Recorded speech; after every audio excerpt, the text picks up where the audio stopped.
Assalamualaikum warahmatullahi wabarakatuh. Alhamdulillahirabbil alamin wassalatu wassalamu ala sayyidina Muhammadin wa ala alihi washabbihi ajmain. Pertama sekali saya mengucapkan terima kasih kepada USIM Writers Pool ataupun kumpulan penulis USIM yang telah menjemput saya untuk program seminar penerbitan UWP melalui platform YouTube. Saya memilih sebuah tajuk yang dekat dengan hati saya, iaitu dari matematik ke penulisan kreatif. Kenapa saya memilih tajuk yang demikian? Kerana latar belakang akademik saya daripada mula bachelor, master dan juga PhD dalam bidang matematik, dan ditambah dengan pengalaman belajar sains komputer di United Kingdom dan juga mengambil ijazah master di UPM dalam pendidikan. Jadi itu latar belakang saya. Tapi kenapa saya sekarang, apabila bermula pada tahun 2010 dan sedikit sebelumnya, saya melibatkan diri dalam penulisan kreatif dan juga penulisan non-fiction, artinya penulisan yang berdasarkan kajian ilmiah dan sebagainya. Saya memilih untuk menulis dalam bahasa Melayu kerana mudah saya mengekspresikan apa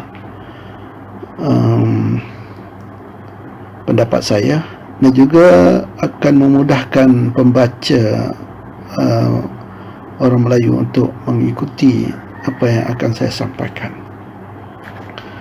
Saya hanya ingin mewariskan pemikiran saya kepada generasi berikutnya. Artinya kalau kita sudah tidak ada lagi di dunia ini, kita mewariskan apa-apa ilmu yang kita ada itu kepada generasi yang akan datang melalui tulisan. Kadang-kadang melalui percakapan mungkin akan hilang, tetapi melalui tulisan, buku yang kita terbitkan akan dapat dicapai oleh orang-orang yang akan datang.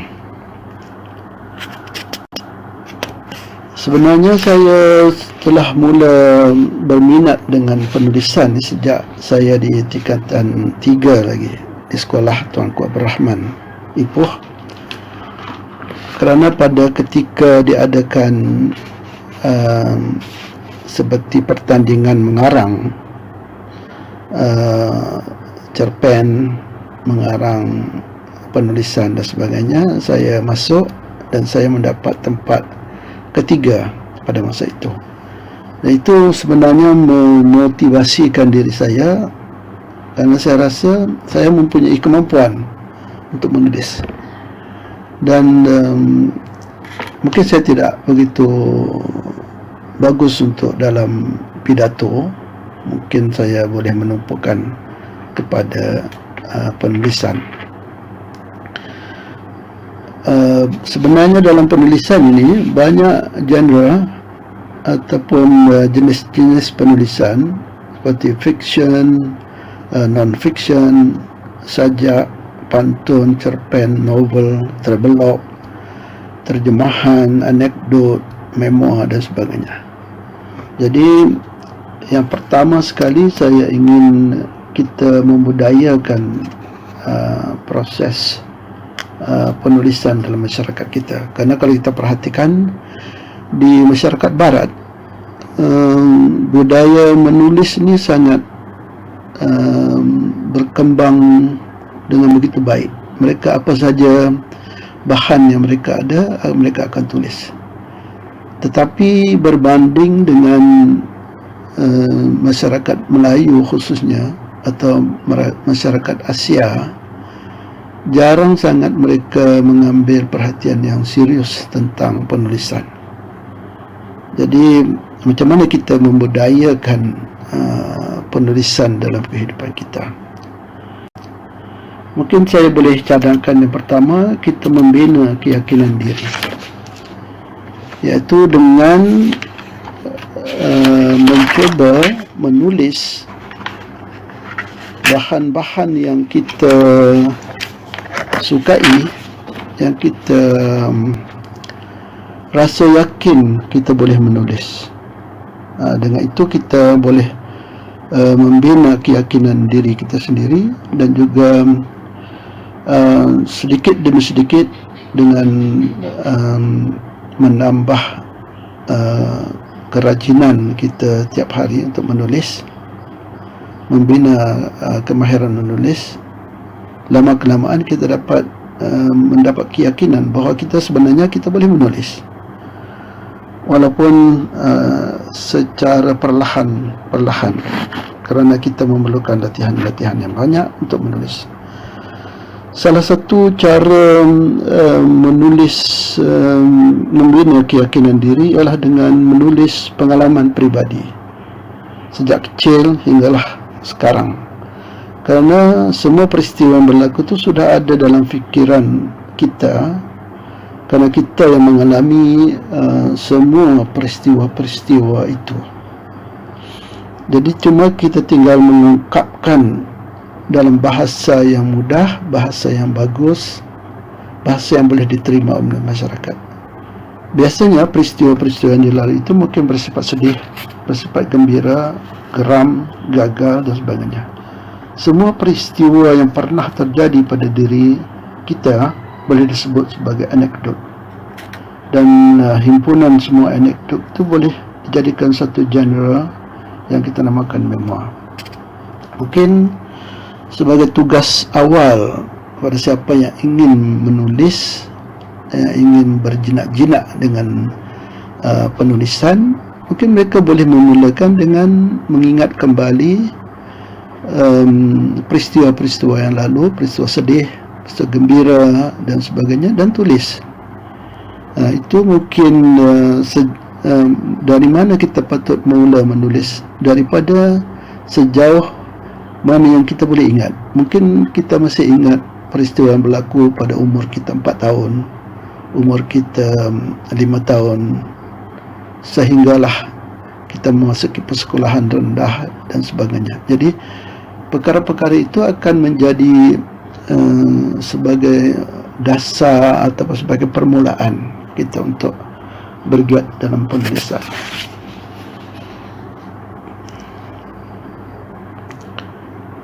Macam mana kita mendidik diri kita sendiri dalam penulisan? Mungkin kita boleh mendengar ataupun membaca kata-kata W.H. Auden dalam bukunya, dalam karya beliau The Dryest Hand. In our culture, a would-be poet has to educate himself. Dalam budaya kita, siapa yang ingin menjadi penulis ataupun penyajak dalam hal ini, mereka mestilah mendidik diri mereka sendiri. Auden mengatakan bahawa menjadi pengarang, menjadi writer yang berjaya, prosesnya adalah dengan mendidik diri sendiri. Di sini kita memerlukan inner motivation untuk melangkah lebih jauh. Sangat perlu mendidik diri melalui proses membaca dan menyelidik. Sifat ingin tahu kita mestilah besar ataupun tinggi. Anda boleh ikut berbagai kursus tentang penulisan, tetapi jika gerakan dalaman anda itu tidak ada, maka impian tinggal impian dan tidak lebih daripada itu. Jadi melalui inner motivation ataupun gerakan dalaman, kita akan dapat, akan ada disiplin, passion, artinya keinginan kita untuk membuat sesuatu, istiqamah, tetap pendirian, fokus, kesinambungan dalam berfikir dan bekerja yang tidak pernah putus-putus. Seorang pengarang yang tulen akan mencari dan terus mencari jawapan terhadap setiap persoalan yang timbul. Penyelidikan inilah yang membuat kehidupan seorang pengarang itu terus terpanggil untuk mendapatkan jawapan terhadap sesuatu persoalan. Jiwa pengarang akan terus hidup walaupun usia semakin meningkat. Pengarang akan mempunyai semangat yang membara pada setiap masa. Somerset yang hidup antara tahun 1874 sehingga 1965 ialah seorang pengarang yang terkenal, dan dari sejak muda sudah terbiasa dengan berfikir dan menulis sehingga hari tua. Beliau masih menulis dalam waktu hidupnya 1000 perkataan pada setiap pagi sebelum beliau mengambil sarapan pagi. Morgan menganjurkan agar para pembaca, para pemuda yang ingin menjadi pengarang merantau jauh dan menulis pengalaman yang didapati di negeri orang. Siapa yang ingin menjadi pengarang perlu membuat nota ringkas ketika timbul idea mengenai sesuatu. Catat dalam buku atau dalam smartphone. Namun jangan dilepaskan begitu sahaja sebarang momen atau peristiwa yang menyentuh perasaan atau menjentik akal. Kemudian bagaimana kita membangun cerita? Apabila kita ingin memulakan karangan, kita perlu ada cerita yang lengkap di kepala. Kalau tidak, kita hanya akan membuang masa tanpa suatu arah tujuan. Maksud dari cerita lengkap di kepala ialah mempunyai perkara yang ingin ditulis secara ringkas. Jika menulis cerpen misalnya, kita boleh membayangkan watak-watak baik, watak-watak jahat, apa-apa peristiwa yang menjadi antagonisme antara watak-watak itu. Apa mesej yang ingin disampaikan pada pembaca secara ringkas. Mungkin juga kita boleh mengatakan bahawa kita boleh memulakan dengan menulis cerita pendek atau disebut sebagai cerita kontot ataupun anekdot. Biasa disebut sebagai anekdot. Jumlah perkataannya adalah 100 hingga 250. Sebuah anekdot mempunyai beberapa watak dan satu sahaja ide yang hendak dikemukakan, dan ide itu mestilah menarik. Dalam apa-apa penulisan sebaiknya membuat kerangka terlebih dahulu. Seperti seorang arkitek yang ingin membuat sebuah bangunan, perlu ada blueprint yang akan menjadi rujukan. Kerangka boleh berubah apabila kita mengembangkan tulisan menjadi tulisan yang lengkap.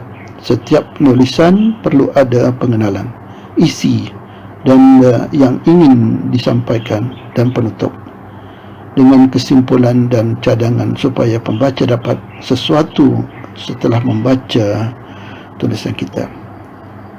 Mungkin timbul persoalan macam mana nak mendapatkan ilham. Menulis makalah, cerpen, cerpan, novel dan sebagainya dan lain-lain genre memerlukan ilham. Kehadiran ilham tidak dapat dipaksa-paksa.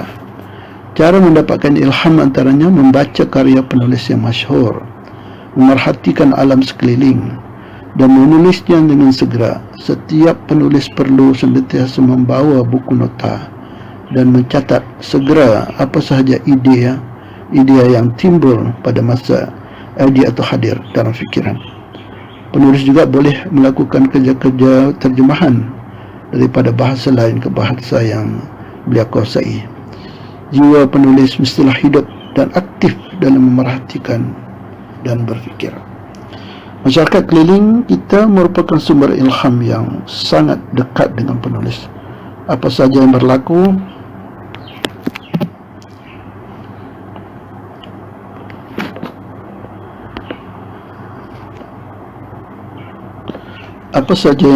dalam masyarakat dapat dijadikan bahan penulisan yang hidup dan perlu diutarakan agar masyarakat umum mengetahuinya. Marah Rusli yang hidup antara 1898 sampai 1968, pengarang novel Siti Nurbaya, mengetahui betul-betul mengenai segalanya tentang adat Minangkabau yang sangat keras itu, Marah Rusli melihat ada adat yang tidak sesuai, dan ini menyentuh perasaannya sehingga memberinya ilham untuk menghasilkan sebuah novel yang sangat menarik. Jadi perlu ada hubungan antara perasaan, fikiran bagi menghasilkan sebuah karya seperti cerpen dan novel. Karya-karya yang berbentuk fakta perlu ada fakta yang sah dengan rujukan dan perlu dinyatakan sebagai nota hujung pada akhir sebuah makalah. Pembaca akan menilai kredibiliti seorang penulis melalui fakta yang sah dan mempunyai rujukan. Sebagai penutup, menulis sebenarnya memerlukan kita membaca dan menulis. Proses menulis tidak dapat dilakukan kalau kita tidak membaca. Jadi menulis bukan suatu kerja mudah. Ianya memerlukan inner motivation ataupun keinginan dalaman yang kuat dan konsisten dan diikuti dengan sifat tahu yang mendalam, lantas diteruskan dengan melakukan penyelidikan oleh sumber yang otentik dan boleh dipercaya. Dan seterusnya kita mesti melatih diri kita untuk menulis. Assalamualaikum warahmatullahi wabarakatuh.